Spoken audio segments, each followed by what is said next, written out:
आइए आज हम लोग देखेंगे इंजीनियरिंग ड्राइंग में आपका यहाँ पर दिया है ड्रा द रेक्टेंगल प्रिज्म दिया हुआ है। इसका लेंथ दिया है, लंबाई दिया है 50 mm, उसका चौड़ाई दिया है 35 mm और उसका हाइट जो है वो आपका 90 mm दिया है। तो इसको हम लोग ड्रॉ करके देखेंगे। यहाँ पर हम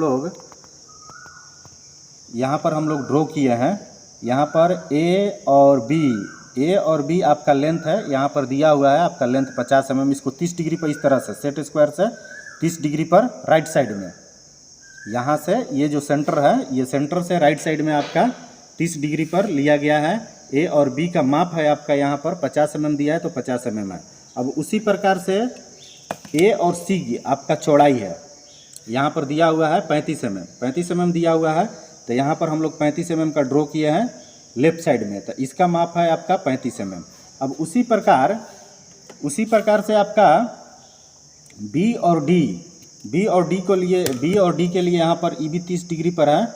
आपका ए और सी का पैरेलल लाइन है ए और डी, तो ये आपका 35 mm है। अब उसी प्रकार से ए और बी जो दिया हुआ है इसका पैरेलल लाइन हिडन लाइन जो है ये आपका 50 mm है। तो इसको हम लोग ड्रॉ कर लेंगे, हिडन लाइन से ड्रॉ करेंगे। इस प्रकार से ड्रॉ कर लिए। ड्रॉ करने के बाद अब यहाँ पर हमारा क्या है, अब इसका हाइट 90 mm दिया है। तो जैसा प्रिज्म में ये सिस्टम है कि जिस तरह से आपका आधार बना हुआ है उसी आकृति का आपका शीर्ष भी बनेगा। तो अब हम लोग यहाँ से 90 डिग्री पर 90 mm हाइट वाला लाइन खींचेंगे। अब ए से भी हम लोग कितना पकड़ लेंगे, 90 mm का, 90 mm पर पॉइंट कर लेंगे। डी से भी 90 mm का पॉइंट करेंगे, इसका माप भी 90 mm होगा। और बी से भी हम लोग क्या कर लेंगे, बी से भी 90 डिग्री पर 90 mm और सी से भी उसी तरह से कर लेंगे, 90 डिग्री पर रहेगा, 90 mm रहेगा। तो इस प्रकार से हम लोग कर लिए। अब करने के बाद अब इसको ड्रॉ करना स्टार्ट करेंगे। अब सी से हम लोग स्टार्ट करते हैं। सी जो है, सी से हम लोग 90 डिग्री पर लाइन डालेंगे 90 mm का। तो इस प्रकार से हम लोग स्केच कर लिए। सी से आपका जा रहा है 90 डिग्री पर 90 mm का। अब उसी प्रकार से ए जो दिया हुआ है यहाँ से भी 90 डिग्री पर होगा, 90 mm होगा।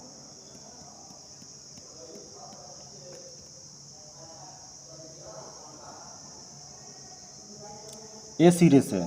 अब उसी प्रकार से डी आपका दोनों साइड से, लेफ्ट साइड से और राइट साइड से आपका हिडन है। तो ये क्या होगा, आपका हिडन लाइन ही होगा। ये भी 90 डिग्री पर होगा लेकिन 90 mm का होगा,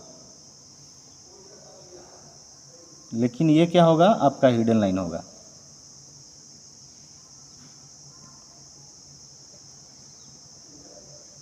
इस प्रकार से।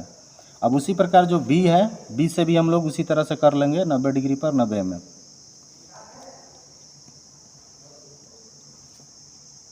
ये ऑब्जेक्ट है तो ये ऑब्जेक्ट लाइन हो गया। अब यहाँ पर हम लोग देखते हैं शीर्ष पर जिस आकृति का आपका आधार बना हुआ है, जब ये 90 डिग्री पर सारे कॉर्नर से हम लोग लाइन डाल दिए, उसी आकृति के यहाँ पर बन रहा है। तो अब इसको हम लोग क्या करेंगे, जो आपका सी और ए का शीर्ष है उसको मिला देंगे। सी और ए का जो आधार है उसी को शीर्ष से मिला देंगे आपका, इस तरह से। ये इस प्रकार से हो गया। अब उसी प्रकार से आपका ए और बी दिया हुआ है, तो ए और बी को भी मिला देंगे। अब उसी प्रकार से आपका बी और डी दिया है, तो बी और डी को भी मिला देंगे, बी और डी। अब आपका बच गया सी डी, तो सी डी को भी स्केल से इसको मिला देंगे।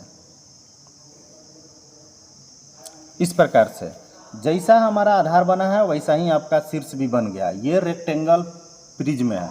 अब इसका हम लोग लंबाई चौड़ाई का और ऊंचाई का इसका क्या कर लेंगे, हम लोग डायमेंशन कर लेंगे। तो डायमेंशन उसी तरह से आपका ऑब्जेक्ट लाइन से 1 mm छोड़ के 10 mm का एक्सटेंशन लाइन खींचते हैं। 1 mm छोड़ देंगे और 10 mm, और इधर पीछे से आपका निचला हिस्सा से हम लोग इस साइड से 3 mm छोड़ के डायमेंशन लाइन खींच लेंगे। डायमेंशन लाइन खींचने के बाद इस पर एरो हेड बना देंगे, एरो हेड। अब इसका माप दिया हुआ है 90 mm, तो यहाँ पर हम लोग 90 लिख देंगे, 90 mm इस प्रकार से। अब इसका लेंथ माने लंबाई का, तो लंबाई का भी वही सिस्टम है, 1 mm छोड़ेंगे, 10 mm और नीचे से 3 mm छोड़ के डायमेंशन लाइन।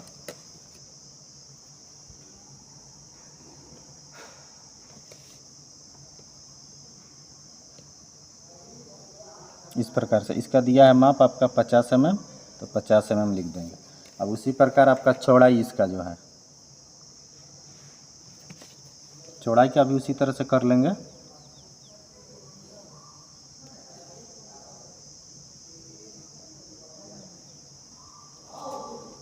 इसका 35 mm दिया हुआ है, तो 35 mm लिख देंगे।